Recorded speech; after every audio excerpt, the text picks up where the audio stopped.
complexe qui nécessite une stratégie structurée et une implication de la population.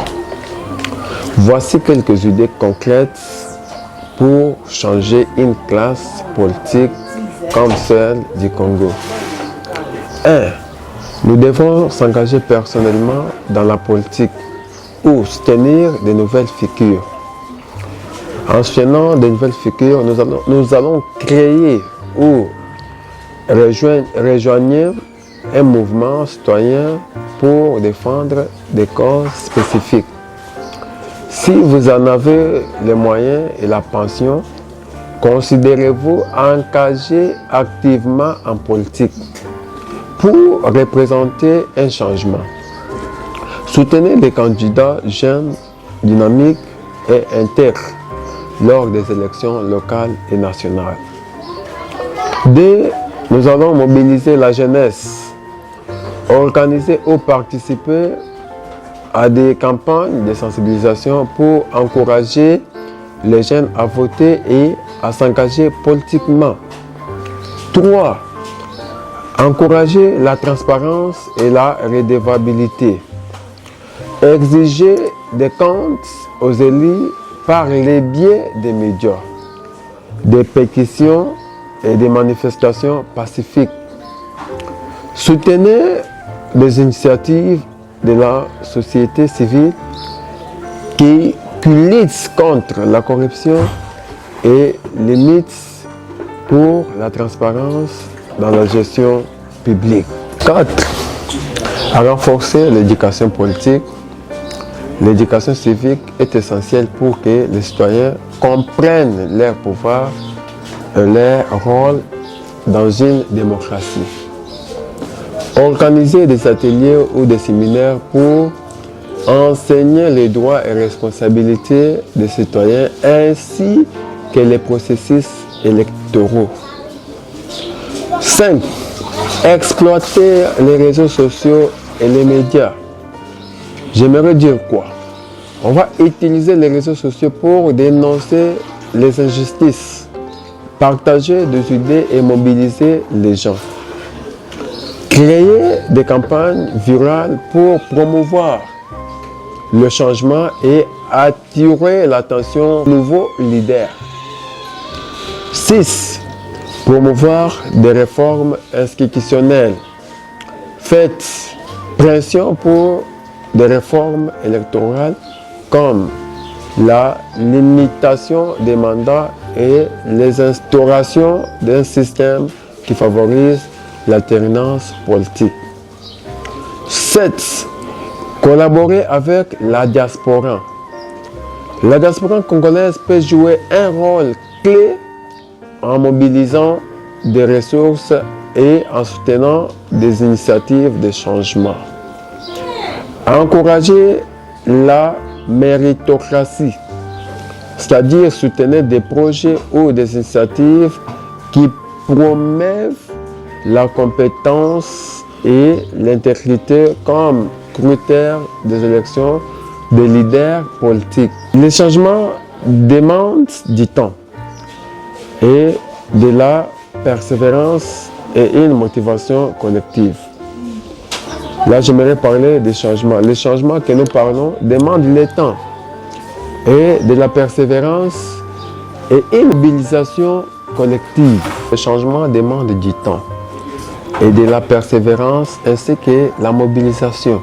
En tant que ministre de la Jeunesse, il a un rôle crucial de mobiliser et stimuler la jeunesse congolaise afin qu'elle devienne un moteur de développement. Voici quelques idées concrètes pour avoir un impact significatif. 1. La ministre de la Jeunesse doit créer les programmes d'éducation et de formation professionnelle. Donc, c'est-à-dire mise en place des centres de formation. B. Promouvoir l'entrepreneuriat des jeunes. Donc, lancer des fonds, des microcrédits et des financements accessibles pour soutenir les jeunes entrepreneurs. Organiser des concours nationaux pour récompenser des idées innovantes avec un potentiel de développement économique. Encourager l'agriculture et l'industrialisation, c'est-à-dire lancer une campagne de sensibilisation sur les potentiels agricoles et industriels du Congo.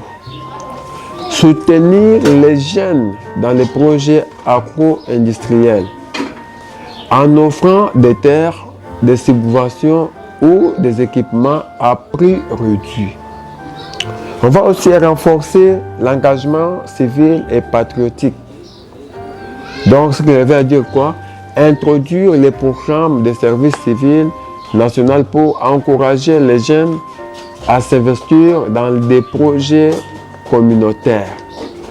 Faciliter l'accès au numérique et à la technologie. Nous allons soutenir des cultures et l'art, c'est-à-dire mettre en place des festivals, concours ou espaces pour que les jeunes artistes et musiciens, écrivains puissent s'exprimer et se faire connaître.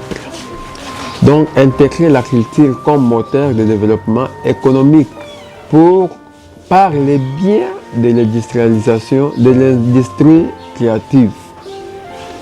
7. Prioriser la santé et le bien-être des jeunes. Donc là, on va lancer des campagnes de sensibilisation sur la santé productive, la lutte contre le VIH-Sida, etc. 8. À renforcer le dialogue avec les jeunes. Donc, c'est-à-dire organiser régulièrement des forums nationaux de la jeunesse pour écouter leurs préoccupations et leurs idées. 9. Collaborer avec des partenaires internationaux. Donc 10. Mesurer et communiquer les résultats. C'est-à-dire établir des indicateurs pour suivre l'impact des initiatives. C'est-à-dire l'emploi créé, jeunes formés, projets financiers, etc. Ces actions demandent une approche inclusive, participative et axée sur les résultats. La jeunesse congolaise est une force immense qui, bien accompagnée, peut transformer durablement les pays. Tout ceci, il est demandé ou il est question que la dame ministre de voir son cabinet. S'il s'agit de réviser son cabinet ou modifier, changer, il peut le faire. Car si elle est bien entourée de personnes compétentes, de jeunes compétents ou compétentes, elle va aboutir à réaliser ses rêves. Là, j'ai fait l'appel ou je demande à la dame ministre de la Jeunesse de modifier ou de voir son cabinet. Avoir de bonnes personnes qui le soutiennent, c'est avoir aussi l'accès de réaliser ses rêves. Là, je tiens à saluer les amis de Louis Mulumba en particulier, ainsi que tous les jeunes congolais, ainsi que la jeunesse congolaise, décide d'être derrière de bonnes idées pour réaliser nos rêves et réaliser toutes ces choses que je viens d'énumérer.